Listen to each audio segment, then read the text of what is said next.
متواصلين في برنامجكم ان ديريكت من الفورم دي اس سي هوني في حمامات ديال المدينه حمامات في قصر المؤتمرات.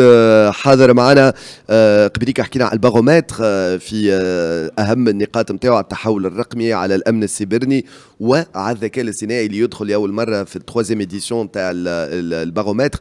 البارومتر هذايا دونك الذكاء الاصطناعي هو موضوع حكينا عليه زاد مع ضيفنا الاول سي ناصر الكشو اللي هو رئيس لجنه تنظيم الدوره التاسعه من الفورم دي اس سي.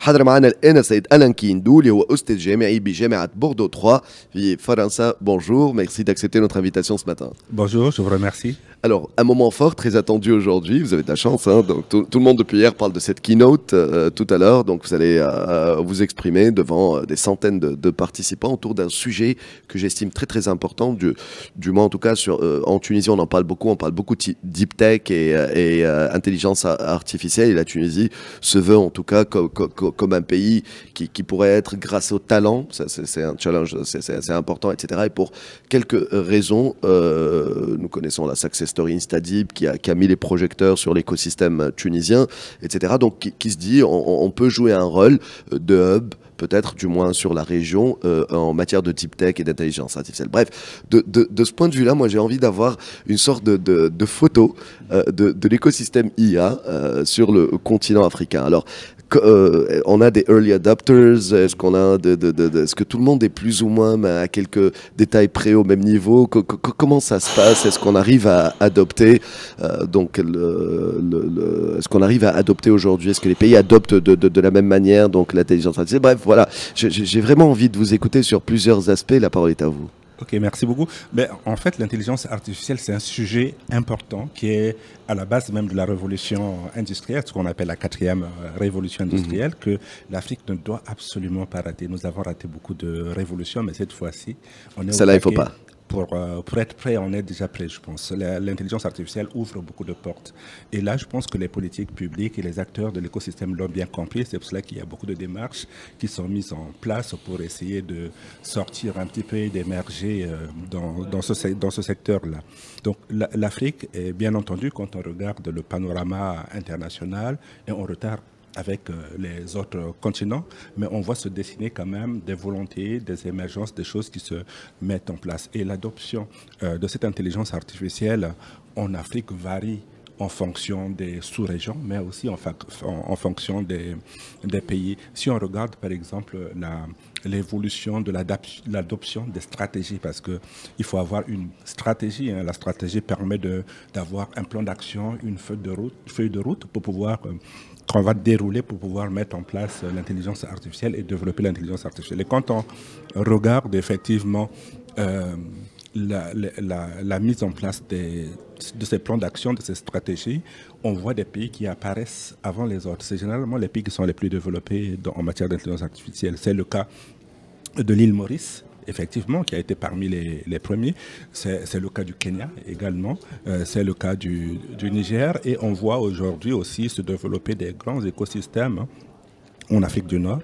Ici en Tunisie, vous avez évoqué le cas de Instadip, mais il y a aussi plein d'autres expériences intéressantes qui sont même adoptées ailleurs, notamment en France. Je sais qu'il y a Fito, par exemple, hein, qui a été une initiative intéressante qui permet de gérer efficacement l'eau dans la vallée de Meknès, hein, grâce à l'intelligence artificielle, et qui aujourd'hui, cette technologie est adoptée entièrement en France. Donc voilà, je crois que l'intelligence artificielle vient s'appuyer sur un certain nombre de fondements, sur un certain nombre de bases.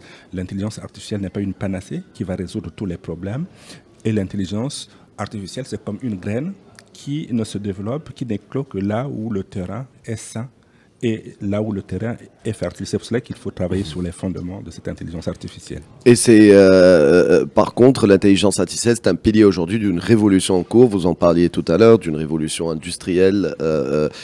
Hier, lors de la keynote d'ouverture, le professeur qui s'est exprimé parlait d'un tsunami aujourd'hui. Donc, ce qu'il voulait dire par là, c'est qu'on n'a pas le choix. On va ou le subir ou surfer dessus, entre guillemets. Enfin, voilà. même si c'est pas évident de surfer sur le tsunami. Justement, moi je pense que le choix du mot, c'est que c'est pas facile. Justement, l'intelligence artificielle, comment on devrait la voir aujourd'hui? Ami, ennemi, ça dépend. Il faut savoir l'apprivoiser justement. On parle beaucoup de dangers, il y a des craintes, mais également il y a énormément de bienfaits. Enfin voilà, ça dépend comment on l'aperçoit aujourd'hui. Et puis ma dernière question après celle-là, c'est on en parlait en off, vous évoquiez ça rapidement il y a quelques instants, c'est comment y aller ensemble aussi peut-être, c'est comment avoir peut-être un cadre, voilà, essayer de se mettre, et des structures africaines qui pourraient peut-être abriter de tels projets aujourd'hui communs sur l'intelligence artificielle et l'avenir de l'utilisation de l'IA sur notre continent. Oui, je pense que l'intelligence artificielle est saisie de plusieurs manières, est perçue de plusieurs manières en fonction des personnes. Il y a Elon Musk, par exemple, qui considère que l'intelligence artificielle est un danger pour l'humanité, mais ça ne l'empêche pas quand même d'investir dans ce domaine-là. Donc, il faut faire la différence entre le discours et les actions. Et il y a d'autres personnalités, comme le président russe Poutine, qui pense que celui qui maîtrisera l'intelligence artificielle maîtrisera le monde entier. C'est pour cela qu'on voit d'ailleurs des batailles qui sont en place, notamment entre la Chine et les États-Unis, pour coloniser le monde en termes d'intelligence artificielle. C'est pour cela que l'Afrique doit travailler pour sa souveraineté. Et pour pouvoir travailler sur sa souveraineté dans ce domaine-là, l'Afrique ne doit pas aller en rang dispersé. Et l'intelligence artificielle, vous savez, ça demande de s'appuyer sur une infrastructure énorme. Et cette infrastructure coûte beaucoup d'argent. Je peux prendre l'exemple des supercalculateurs. Pour pouvoir faire des calculs intéressants, il faut avoir des supercalculateurs qui sont puissants et qui coûtent cher. On a le cas, par exemple, du Sénégal qui a acquis un supercalculateur qui est maintenant à Diamniadio, qui est sous-utilisé alors qu'il coûte très cher. Et à côté, on a des pays qui n'ont pas de supercalculateur. Donc on peut mutualiser l'usage? Il faut mutualiser l'usage. Il faut mutualiser aussi, travailler ensemble pour pouvoir acquérir des outils. Et voilà, et carrément peut-être mutualiser l'investissement en soi. C'est ça. La formation, c'est quelque chose d'important aussi. Ouais. Les compétences, on a besoin de renforcer les capacités, on a besoin des personnes aguerries. Aujourd'hui, ce qu'on constate, c'est que chacun veut avoir une école d'excellence dans son pays. Alors qu'on peut penser à des écoles sous-régionales. On vient de créer aujourd'hui au Congo, il y a récemment, ce qu'on appelle le Centre africain de recherche sur l'intelligence artificielle. C'est une bonne initiative, mais encore faudrait que ce soit vraiment un centre de recherche africain. Parce que souvent, et c'est aussi le défaut en Afrique, on a du mal à travailler entre nous, Africains. On préfère généralement travailler avec les Américains, avec les Belges. Nous avons lancé récemment dans le cadre, j'ai oublié de le dire, je suis président du réseau de recherche francophone sur l'intelligence artificielle. Et nous avons lancé récemment un appel à mobilité sud-sud pour encourager les étudiants à aller voir ce qui se passe dans d'autres pays. Et tout cela est financé. Mais je vais vous dire qu'on a eu très peu de candidatures parce que les étudiants ne s'intéressent pas à la mobilité sud-sud. Ce qui les intéresse, c'est la mobilité sud-nord. Donc je crois qu'il faut aussi changer de mindset, savoir qu'en Afrique, on peut faire des choses intéressantes entre nous. Il faut mutualiser, il faut travailler ensemble.